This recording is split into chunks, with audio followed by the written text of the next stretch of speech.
할렐루야. 오늘도 여기 모인 모든 분들 위해 하나님의 은혜와 사랑이 함께 하시기를 축복합니다. 우리의 인생을 잘 보면 완전성과 불완전성 사이에 있는 것 같습니다. 자, 완전성은 무엇입니까? 하나님이 이루어 가시는 것입니다. 그렇다면 불완전성은 무엇이죠? 우리의 뜻, 사람이 이루어 가는 것을 이야기하고 있습니다. 그림을 한번 보시겠는데요. 이 그림은 점진적 개발 방식이 더 효과적이라는 것을 이야기하고 있는 그림입니다. 그런데 저는 이 그림을 보면서 완성된 것을 원하는 사람들의 마음과 삶의 불편함을 느끼는 사람들의 마음이 이 그림에 그대로 담겨 있다는 것을 느끼게 되었습니다. 자, 이 그림에 나오는 사람들은 완성된 자동차를 기다리고 있습니다. 위쪽 그림을 보시면요, 빨갛게 X로 되어 있죠. 그렇게 좋은 방법이 아니다라는 것을 먼저 이야기하고 있습니다. 이 위쪽 그림을 보면 처음에 바퀴만 있고 점점 더 자동차의 형태로 발전해 나아가고 있습니다. 위에 있는 그림에 있는 이 사람의 표정을 보면 어떻습니까? 완성된 자동차에 있는 표정은 만족하는 표정이지만 그 앞에 과정에 있는 표정들은 불만족스러운 표정을 하고 있습니다. 왜냐하면 완성될 때까지, 자동차가 완성될 때까지 자기는 어느 곳도 이동할 수 없기 때문입니다. 자, 그리고 이제 아래 그림을 한번 보겠습니다. 자, 아래 그림을 보면 위의 그림과 다르게 아래 그림의 시작은 스케이트보드로 시작이 되죠. 그리고 퀵보드, 자전거, 오토바이, 그리고 자동차로 진행되어 갑니다. 여기에 나와 있는 사람의 표정은 어떻습니까? 처음에는 조금 섭섭해 보이는 표정입니다. 그런데 점차 가면 갈수록 만족해하는 표정을 볼 수가 있습니다. 자, 이것은 완벽하지 않아도 이 과정 속에서 자신이 이동수단을 사용할 수 있다는 것을 보여주고 있습니다. 저는 이 그림이 우리의 인생을 그대로 보여주고 있다고 하는 생각이 드는데요. 위의 그림처럼 자동차가 완성될 때까지 이동할 수 없는 것처럼 우리의 삶에도 아무것도 할 수 없는 순간들이 있습니다. 손을 쓸 수 없는 방법들이 너무나도 많이 일어난다는 것이죠. 이럴 때 우리는 어떻습니까? 막막하고 답답하고 눈물이 나올 때가 있고 근심 어린 마음을 가지고 살아가게 됩니다. 자, 하지만 아래의 방식처럼 자동차가 완성되기 전에 스케이트보드나 오토바이를 이용한다면 이 인생의 삶은 꽉 막혀 있는 삶이 아니라는 것을 보여줍니다. 원하는 것이 완벽하게 이루어지진 않았지만 답답하고 불편해도 조금씩 무언가가 이루어져 가고 있다는 것을 보여주고 있는 것이죠. 많은 사람들은 본인이 원하는 완벽한 상태가 되어야지 안식을 누릴 수 있다고 생각을 합니다.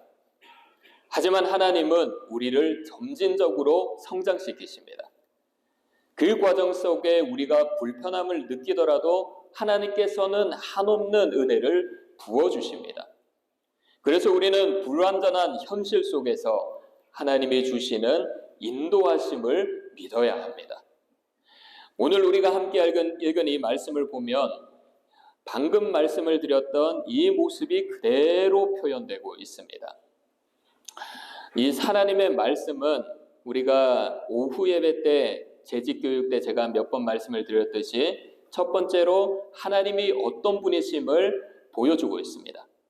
그리고 인간이 어떠한 존재임을 보여주고 있습니다. 하나님께서는 죄성을 가진 이 인간을 어떻게 구원을 하시는지, 그리고 이 구원의 복음이 어떻게 온 세계에 전파되는지를 보여주고 있습니다. 그래서 성경은 하나님의 은혜가 있음에 동시에 우리의 실제적인 모습, 우리 인간, 우리가 살아가는 삶의 모습을 신랄하게 보여주고 있는 것입니다. 오늘 본문 말씀에서도 우리의 모습을 그대로 보여주고 있습니다. 오늘 본문은 가나안을 점령하는 마지막 이야기입니다. 총정리를 한다고 볼 수가 있습니다. 그래서 마지막 23절에 뭐라고 결론을 내립니까? 우리 함께 23절 읽겠습니다. 시작. 이와 같이 여호수아가 여호와께서 모세에게 말씀하신 대로 그 온 땅을 점령하여 이스라엘 지파의 구분에 따라 기업으로 주매 그 땅의 전쟁이 그쳤더라. 자, 이 가나안 땅의 전쟁이 어떻게 되었다고 합니까? 그쳤다고 합니다. 가나안 정복이 끝났다라고 하는 것이죠. 자, 가나안 정복이 끝이 났으면 평화와 안정의 시대가 도래하게 될 것이라고 기대해도 좋습니다. 하지만 이 말씀 이후 여호수아서 후반 그리고 사사기서를 보게 되면 전쟁은 끝이 났지만 그들에게는 완전한 평화가 임하지 않았던 것을 볼 수가 있습니다. 저는 오늘 이 말씀, 이 전쟁이 끝났다라는 이 말씀을 중심으로 우리 삶의 불완전성의 구체적인 모습이 무엇인지 살펴보고 하나님이 우리에게 원하시는 것이 무엇인지 함께 나누도록 하겠습니다. 자, 먼저 우리의 삶의 불완전성이 무엇인지 한번 보겠는데요. 오늘 본문에서는 두 가지를 볼 수가 있습니다. 첫 번째, 고착화입니다. 본문 18절 함께 읽겠습니다. 시작. 여호수아가 그 모든 왕들과 싸운 지가 오랫동안이라. 자, 여호수아와 이스라엘 백성들은 가나안의 전쟁을 오랫동안 했다고 합니다. 이 오랫동안 했다라고 하는 것은 매일매일 그들이 전투에 임했을 정도로 고된 시간을 보냈다라고 볼 수가 있죠. 그리고 또 다른 면을 보게 되면 이들이 매일 전투에 임함으로써 전쟁에 대해서 익숙해졌다라고도 볼 수가 있습니다. 자, 우리가 어떤 일을 하든지 처음에 시작할 때는 굉장히 힘듭니다. 하지만 익숙해지고 나면 아무리 몸이 고단하고 피곤하더라도 처음보다는 어렵지 않습니다. 왜냐하면 몸이 그 일을 기억하고 있기 때문이죠. 10년 동안 생산 라인 공장, 이 공장에서 두 가지 공정을 하는 사람에게 몇 가지를 더 하라고 요구를 하면 어떨까요? 그 사람은 불편함을 느낄 겁니다. 심경의 변화도 있을 것입니다. 이제 곧 있으면 우리 아이들도 새로운 학기를 맞이하죠. 어떤 친구는 아마 학급이 바뀔 것이고 어떤 친구는 학교가 바뀌기도 할 것입니다. 이때 어떤 마음이 들까요? 우리 모두가 경험해서 잘 아실 겁니다. 설레이기도 하고 뭔가 어색하기도 하고 좀 두려운 마음이 들기도 할 것입니다. 왜 그렇죠? 1년 동안 생활했던 공간이 바뀌게 되었고 함께했던 친구들이 바뀌게 되었기 때문입니다. 그래서 익숙한 것에 변화를 주면 어떠한 형태든지 심경의 흔들림이 있게 되어 있습니다. 신앙도 마찬가지입니다. 작은 변화에 움직임이 있으면 심경에 흔들림이 있죠. 신앙의 성숙을 기대할 수 있는 흔들림이 있을 수도 있습니다. 변화에 대한 불안함을 가지는 흔들림이 있을 수도 있습니다. 이런 흔들림 가운데 우리는 신앙생활을 쭉 해가고 있습니다. 이런 신앙생활을 바라보다 보면 많은 그리스도인들이 신앙의 고착화와 매너리즘에 빠지는 경우를 볼 수가 있습니다. 이 고착화와 매너리즘에 빠지는 이유가 무엇입니까? 익숙함 때문이죠. 익숙함. 특별히 신앙의 연수가 오래되신 분들이 이런 현상을 겪으면서 영적 침체에 빠지게 되는데요. 예배드리는 것도 익숙하고 기도하는 것도 익숙하고 섬기는 것도 익숙합니다. 모든 것이 익숙하니 교회에 나와서 하는 하나님께 드리는 예배와 기도와 찬양에 아무런 감흥을 느끼지 못한다는 것이죠. 예배의 감격이 없고요. 기도의 간절함도 없고요. 섬김의 기쁨 또한 사라져버리게 됩니다. 어떤 경우에는 신앙의 교만까지 일어나죠. 하나님의 말씀을 판단하고 나의 귀에 듣기 좋은 말씀만 쫓아가게 되는 경우가 일어납니다. 이런 고착화가 우리 신앙과 삶에 불완전성이라는 것을 이야기한다라고 하는 것이죠. 자, 인간의 삶의 불완전성을 보여주는 두 번째, 트라우마입니다. 본문 21절, 22절 함께 읽겠습니다. 시작.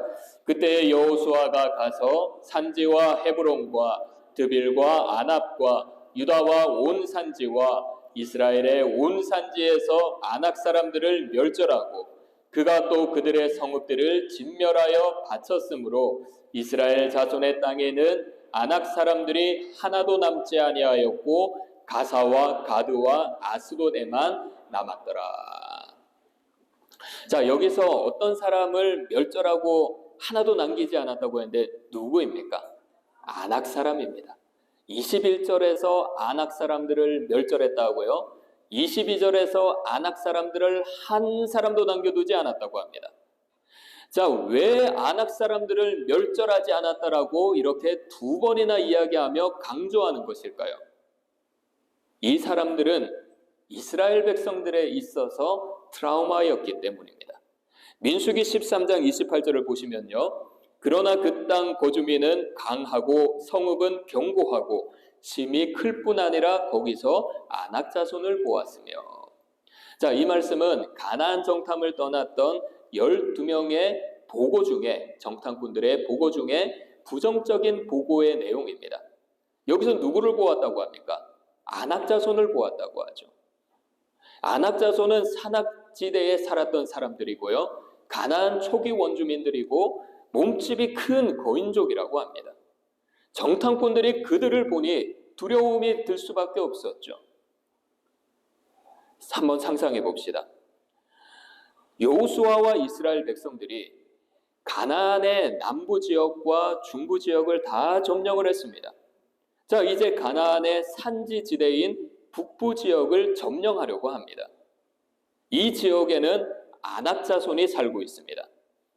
이스라엘 백성들 사이에 어떤 일이 일어날까요? 온갖 소문이 난무했을 것입니다. 아마 오래전에 정탐했던 선조들의 이야기를 떠올렸을 것입니다. 아낙 자손이 이곳에 있다라는 소문이 돌기 시작했을 것입니다.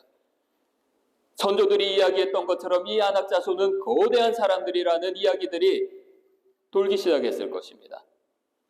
이길 수 있을 것인지, 우리가 전쟁을 해도 괜찮을 것인지 여러 가지 소리들이 난무했을 것입니다.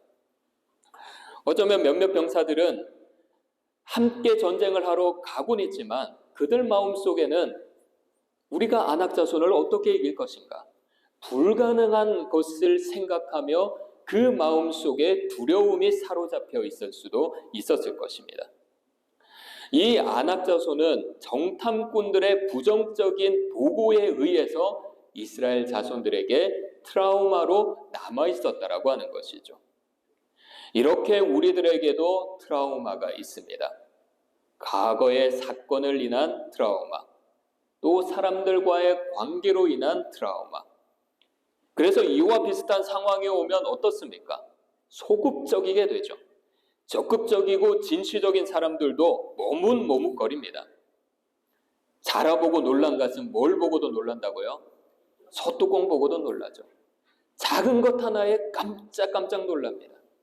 작은 것 하나에 과거의 일이 생각이 나서 쓰지 않아도 될 에너지를 쓰게 하고 고민하지 않아도 될 고민을 하게 합니다. 그러다 보면 실제로 해야 할 일을 하지 못하고 고민만 하다가 그치는 경우가 많이 있습니다. 사랑하는 여러분, 우리는 이렇게 불완전한 존재입니다.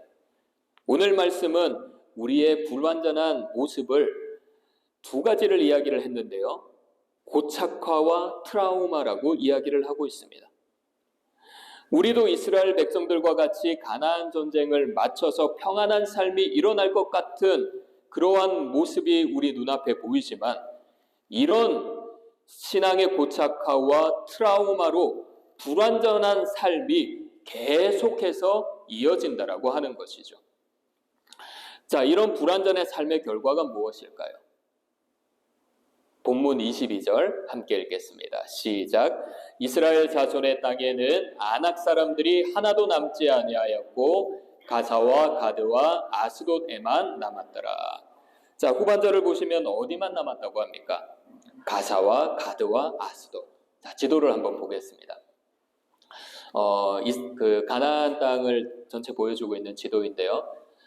파란색으로 되어 있는 부분이 이스라엘이 점령했던 부분입니다. 전체 점령했던 전체 부분이고요. 빨간색으로 되어 있던 부분, 이 부분이 오늘 본문에서 말하는 가사와 가드와 아스돗입니다. 파란색으로 되어 있는 부분에 비해서 이 세 지역이 있는 곳은 굉장히 작은 곳입니다. 이곳은 지중해 해안가가 있는 도시고요. 너무나도 작은 도시임에도 가나안의 98% 점령한 이스라엘 백성들은 이곳을 그냥 남겨두었습니다. 왜 그랬을까요? 왜 이들이 이 세 곳은 다 점령하지 않고 그냥 남겨두었을까요?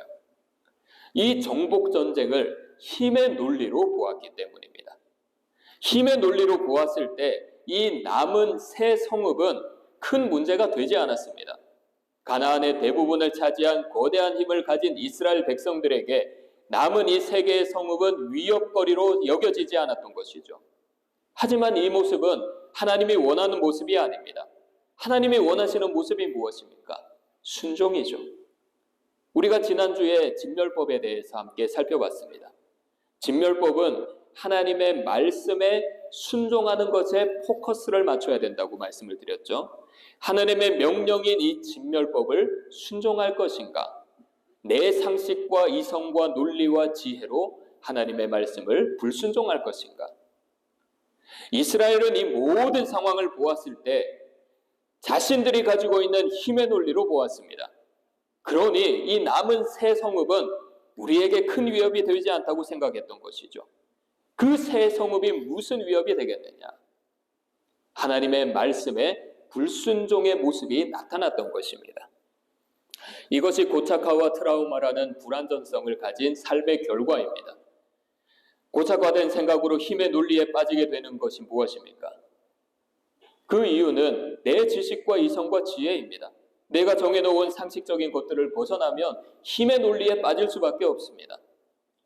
트라우마로 힘의 논리에 빠지게 되는 것은 무엇입니까? 나의 경험입니다. 패배의 경험, 실패의 경험, 다양한 경험으로 힘의 논리에 빠지게 되는 것이죠. 이렇게 힘의 논리에 빠지게 되면 모든 것이 긍정적이냐 부정적이냐, 성공이냐 실패냐, 내가 편한 것이냐 내가 불편한 것이냐, 이러한 관점으로만 바라보게 됩니다. 말씀의 순종은 사라져버리죠. 말씀의 통치와 말씀의 은혜가 모두 사라져버리게 된다는 것입니다. 그래서 교회는 이러한 힘의 원리가 아니라 순종의 논리, 순종의 원리로 은혜가 지배되어야 됩니다. 우리 교회는 고착화와 트라우마로 인한 힘의 논리가 아니라 순종의 논리로 은혜와 소망과 희망이 충만하기를 바랍니다. 그래서 우리 가운데 이러한 하나님을 향한 소망을 가지고 주님이 원하시는 삶, 주님이 원하시는 비전을 성취하는 교회, 하나님의 통치로 흔들리지 않는 교회, 늘 웃음소리가 넘쳐나는 행복한 교회가 되기를 축복합니다. 자, 그런데 하나님은 이러한 이스라엘 모습 가운데서도 여전히 그들을 사랑하셔서 은혜를 베풀어 주시고 자비를 베풀어 주십니다. 지금까지 살펴본 이스라엘은 하나님의 말씀에 순종하여 가나안을 점령한 것처럼 보입니다. 순종한 것처럼 보입니다. 하지만 그들은 힘의 논리에 의해서 불순종의 길을 걸었습니다. 삶 가운데 하나님은 계속해서 그들의 삶 가운데 은혜를 베푸셨습니다. 본문 20절 함께 읽겠습니다. 시작. 그들의 마음이 완악하여 이스라엘을 대적하여 싸우러 온 것은 여호와께서 그리하게 하신 것이라. 그들을 진멸하여 바치게 하여 은혜를 입지 못하게 하시고 여호와께서 모세에게 명령하신 대로 그들을 멸하려 하심이었더라. 자, 이 말씀에서 말하는 이들은 가나안 족속들을 이야기합니다. 그들의 마음이 완악해졌다고 합니다. 이렇게 완악하게 만든 것이 누구입니까? 중반절을 보시면요, 여호와께서 그리하게 하신 것이라. 하나님께서 가나안 사람들의 마음을 완악하게 했다라는 것이죠. 하나님이 가나안 족속들이 고집을 부리게 하시고 이스라엘을 대항하여 싸우도록 하신 것입니다. 그래서 후반절에 뭐라고 합니까? 여호와께서 모세에게 명령하신 대로 그들을 어떻게 하려고 했다고요? 멸하려 하심이었더라. 그들을 멸하려 하심이었더라. 하나님께서 이스라엘이 순종할 수 있는 길을 열어주신 것입니다. 결론적으로 이스라엘이 힘의 논리에 의해 몇몇 도시는 남아두는 불순종의 삶을 살아가고는 있었지만 이 모든 전쟁 가운데 하나님은 그들이 순종할 수 있도록 길을 열어주셨다라는 것입니다. 사랑하는 여러분, 하나님이 순종할 수 있도록 길을 열어주신 것을 통해 무엇을 할 수 있습니까? 우리 가정과 우리 교회와 개인에게 허락하신 하나님의 뜻과 비전을 이룰 수 있도록 하나님이 모든 상황을 열어주신다는 겁니다. 그래서 우리는 이런 하나님을 믿고 우리가 가지고 있는 고착화와 트라우마에서 벗어나야 합니다. 혹시 지금 신앙의 매너리즘으로 영적 침체에 빠져 있지 않습니까? 그래서 자신도 모르게 힘의 논리로 득과 실만 생각하며 말씀에 순종하지 못하는 것은 아닙니까? 트라우마에서 벗어나지 못해 작은 것에 흔들리고 있지는 않습니까? 그래서 자신도 모르게 걱정과 불평을 쏟아내고 있지는 않습니까? 아니면 영적 교만함에 빠져 내 마음대로 하나님의 말씀을 판단하고 순종해야 할 것, 순종하지 말 것, 내 마음대로 결정하고 판단하고 있지는 않습니까? 우리가 지금까지 열심히 신앙생활을 해왔는데 지금 우리 삶의 결과가 어떻습니까? 우리가 이러한 삶의 모습을 살아간다고 하더라도 하나님은 우리에게 은혜 베푸시는 분이심을 믿으시기를 바랍니다. 어떤 은혜를 베푸십니까? 이스라엘이 말씀에 순종할 수 있는 것처럼 하나님께서 모든 환경을 만들어 가십니다. 하나님께서 이스라엘이 말씀을 따를 수 있도록 환경을 만들어 가십니다. 우리 삶이 막힌 것처럼 보일 때, 신앙의 고착화와 매너리즘에 빠져 있을 때 하나님은 여전히 그곳으로 벗어날 수 있도록 우리를 위해 새로운 길을 열어주십니다. 홍해를 만난 이스라엘 백성들을 보십시오. 하나님께서 그들을 위해 어떻게 길을 여셨습니까? 모세가 바다 위로 손을 내밀었습니다.